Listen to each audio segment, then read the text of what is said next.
नमस्कार, आप देख रहे हैं न्यूज पीआर। रिया सिन्हा आपके साथ है। आज सुप्रीम कोर्ट में केंद्र सरकार के द्वारा एक हलफनामा जारी किया गया है और उस हलफनामे में लिखा गया है कि केंद्र सरकार और राज्य सरकार अक्षम है कोविड से जो भी लोग मर रहे हैं उनको कंपनसेशन देने में। ऐसे में अब सवाल ये उठता है कि अगर आप अक्षम थे तो पहले ऐसे ऐलानें क्यों की गई। और भी बातें हम डिस्कस करेंगे और स्पीच पे यह भी बताएंगे कि इसका क्या उपाय निकाला जा सकता है। तो सर, सबसे पहले रिया, आपने बहुत ही वाजिब प्रश्न पूछ दिया है कि अगर आप अक्षम थे तो आपने ऐसी घोषणाएं की ही क्यों कि आप कंपनसेशन देंगे। 4 लाख रुपए, 5 लाख रुपए, कहीं कहीं तो 50 लाख रुपए देने तक के अनाउंसमेंट कर दिए गए थे, चाहे वो कोरोना योद्धा हो या फिर ऐसे आम लोग जो कोरोना की चपेट में आने के बाद मर गए। तो इसमें संख्या इतनी है कि जाहिर तौर पे अगर हम लोग कैलकुलेशन करते हैं तो बहुत बड़ा अमाउंट है, कैसे देंगे। उसी तरह इसमें कई सारे बिंदुओं पे हम चर्चा करेंगे, लेकिन देखना यह होगा कि इंश्योरेंस सेक्टर जो है, इंश्योरेंस सेक्टर हेल्थ इंश्योरेंस क्यों करती है, वो प्रीमियम लेती है।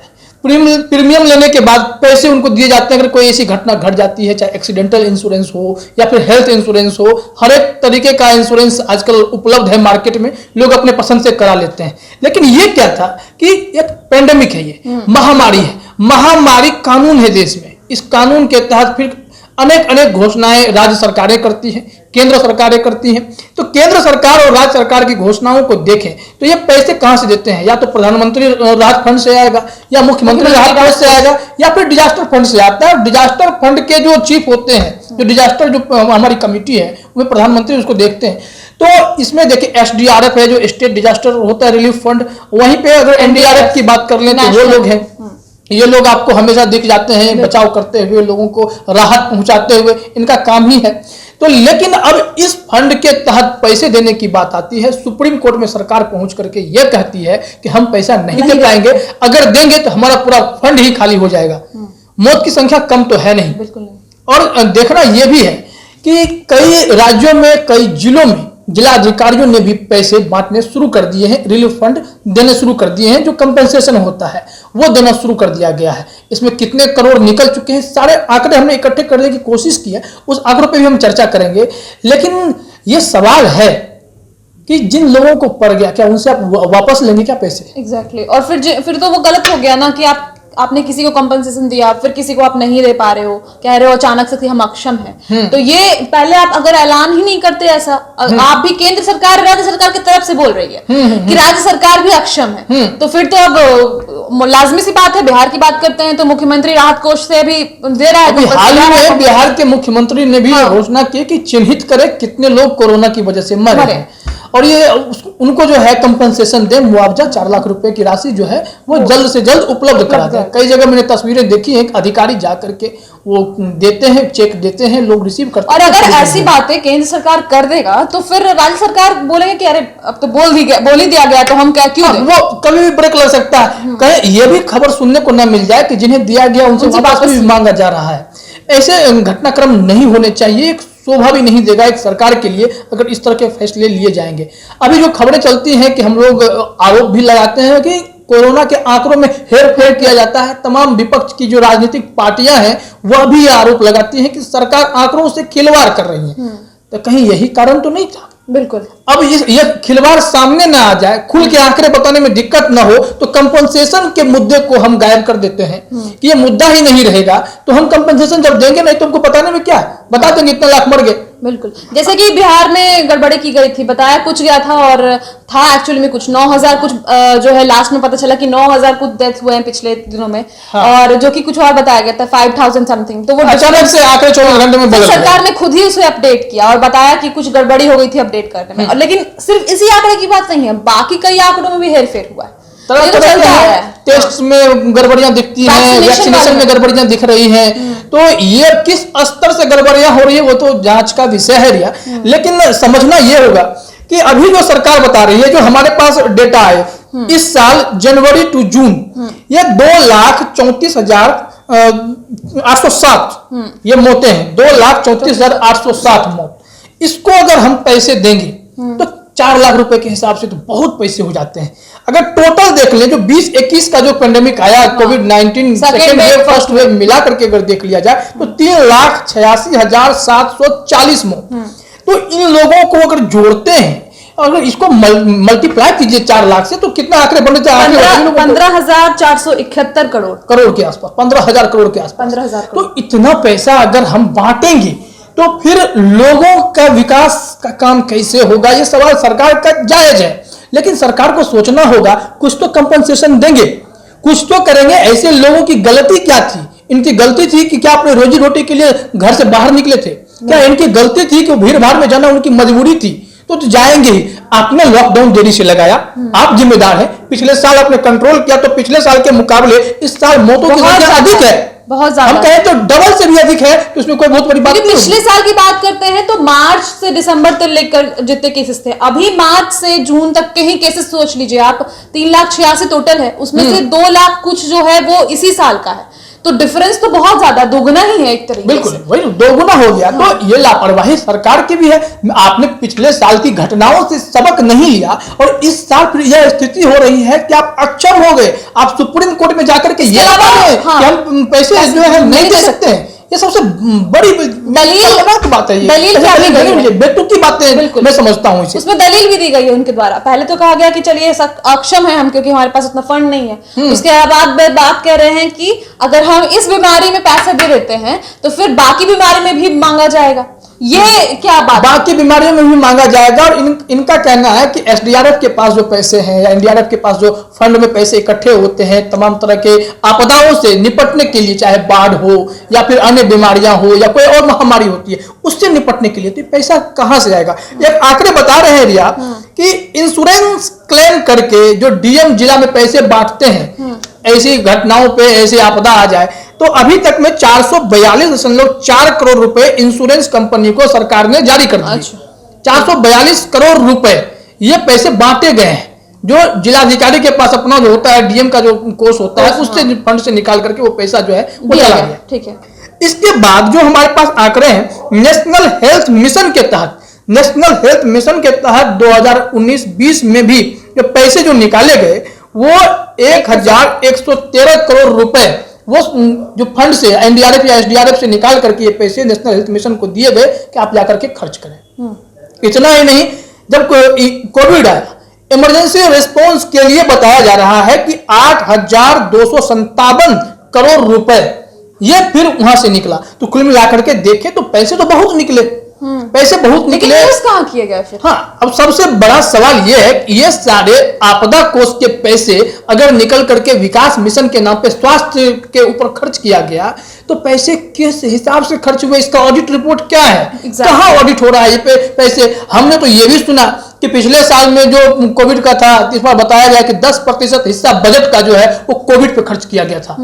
अब 10% कम नहीं होता है किसी भी चीज का। 10% आपने कोविड पे खर्च किया, वो पैसा कहाँ है?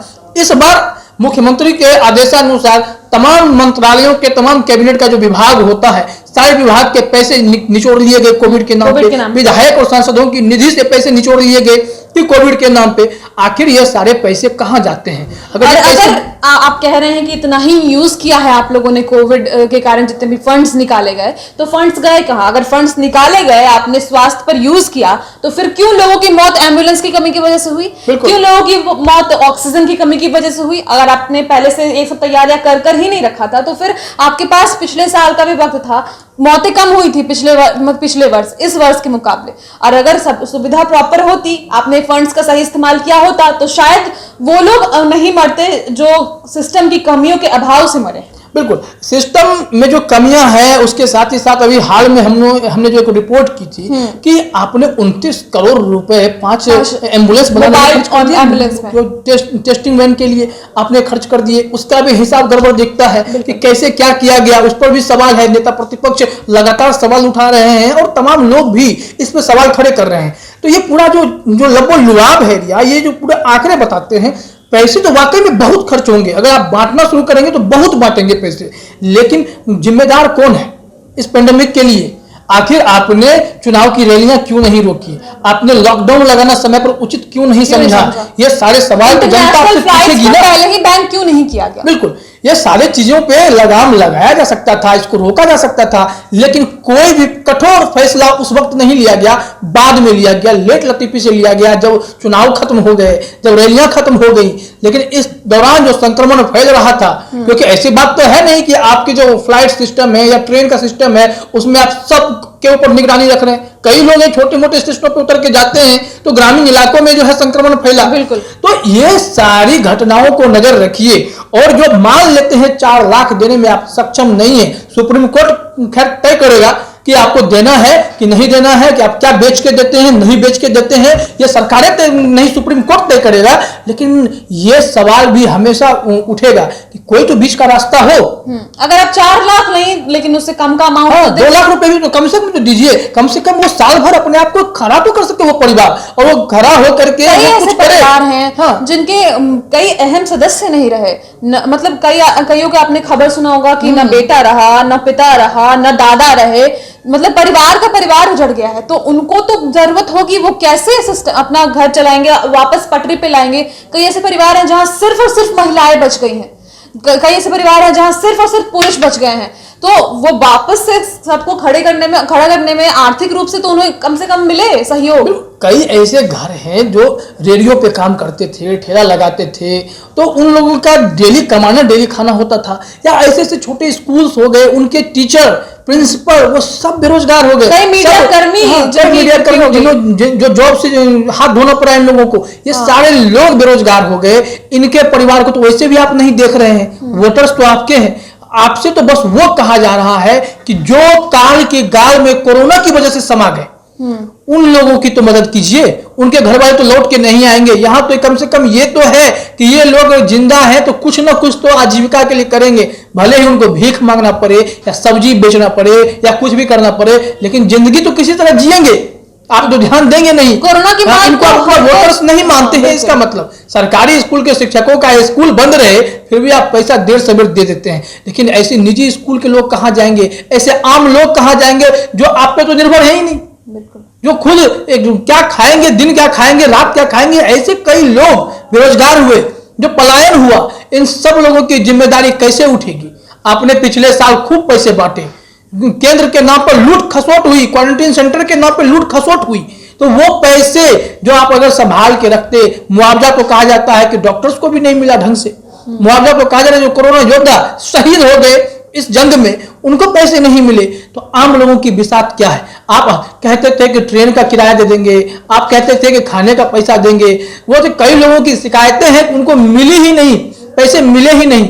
ये सारे लोग, याद होगा आपको जब शुरू में लॉकडाउन लगाया गया था तो कहा गया था मजदूरों को या फिर जो लोग बाहर से आ रहे थे, मतलब जो लोग बाहर से आ रहे थे बेसिकली, कि उनका ट्रेन का भाड़ा जो है गवर्नमेंट वापस कर देगी। क्या वापस हुआ? सबसे बड़ा सवाल यही है कि आपको ये व्यवस्था करना चाहिए था। आप रेलवे के साथ कोऑर्डिनेट करते, नीतीश कुमार गेम खेलते, कोऑर्डिनेट करते कि चलिए आप जो भी भर रहा है, ट्रेन में यात्रा कर रहा है, उस पीरियड में उसका पैसा नहीं लीजिए, आपके ट्रेन भर का जो किराया बनता है वो पैसा जो है हमसे आप ट्रांसफर करवा लीजिए। यहाँ पे क्या खेला गया कि आप लोग अपने पैसा लेकर के आइए, टिकट कटाइए और वो टिकट जो है वो रिवर्स किया जाएगा। हाँ, बाद में आपके अकाउंट में, हाँ, वो आप दिखाइएगा क्वारंटीन सेंटर पर जब भर्ती होइएगा तो आपको लुंगी, धोती, गमछा के साथ में जो है वो भी दिया जाएगा। लेकिन कितने लोगों को मिला, इसका भी जांच होना चाहिए, पूरा रिपोर्ट सामने आना चाहिए। बजट तो बता दिया गया कि इस मद में इतना करोड़, इस मद में इतना करोड़, ये सारे हिसाब आपने दे दिए। वही हाल होगा, 29 करोड़ 5 टेस्टिंग वैन पे आपने खर्च कर दिए, भले ही जांच के नाम पर वो फीसदी साबित हुआ हो, कुछ भी नहीं हुआ हो। तो कहना बस यही है, जांच होने लगे हर चीजों में तो पता नहीं कितने घोटाले, कितनी चीजें सामने आने लगे। बात होते हैं, और उसके बाद क्या कहेंगे आप? अपडेट करने में गलती हो गया, जैसे कि आंकड़ों में करते हैं। तो कुल मिलाकर देखा जाए तो बहुत बड़ा रकम है, सरकार को सोचना तो पड़ेगा ही, लेकिन जो लोग मरे हैं उनके परिवार को कंपनसेशन देना भी आपकी ही जिम्मेदारी है। चाहे आप जैसे भी दें, कम दें, अधिक दें, चंदा करके दें, लेकिन दें जरूर। पीएम केयर फंड में कितना पैसा आया था पिछले साल, तो लाखों करोड़ रुपए लोग जमा करवाए थे। कई बिजनेस टाइकॉन्स, बिजनेसमैन, उन लोगों ने फंड ट्रांसफर किया है, आम जनता ने भी फंड ट्रांसफर किया है, कुछ ना कुछ तो किया है। और आम कुछ नहीं कर सकते तो मेरी जो सलाह है, आप 2-2 लाख रुपए का एक छोटा छोटा दुकान ही खुलवा के बैठा दें उनके परिवार को, ना दे पैसे हाथ में, आप दुकान खुलवा दें उनको, किसी भी चीज का, जिस चीज का दुकान करना चाहे दुकान खोल के उनको दे दें। कुछ तो कमाएंगे, कुछ तो खाएंगे, जिंदगी तो ऐसे ही चलती है, लेने और देने में समय बीत जाता है। तो इस बात का ख्याल रखना चाहिए, कंपनसेशन जरूर मिलना चाहिए। फिलहाल इस वीडियो में इतना ही। अब देखना होगा कि सुप्रीम कोर्ट का इस पर क्या फैसला आता है। उम्मीद है कि जनता के हक में ही यह फैसला आएगा। फिलहाल इस वीडियो में इतना ही। और भी खबरों के लिए आप न्यूज़ पीआर के साथ बने रहें। आज के लिए हमारे तरफ से, मतलब मेरे और रंजीत सर की तरफ से इतना ही। बहुत बहुत धन्यवाद। धन्यवाद।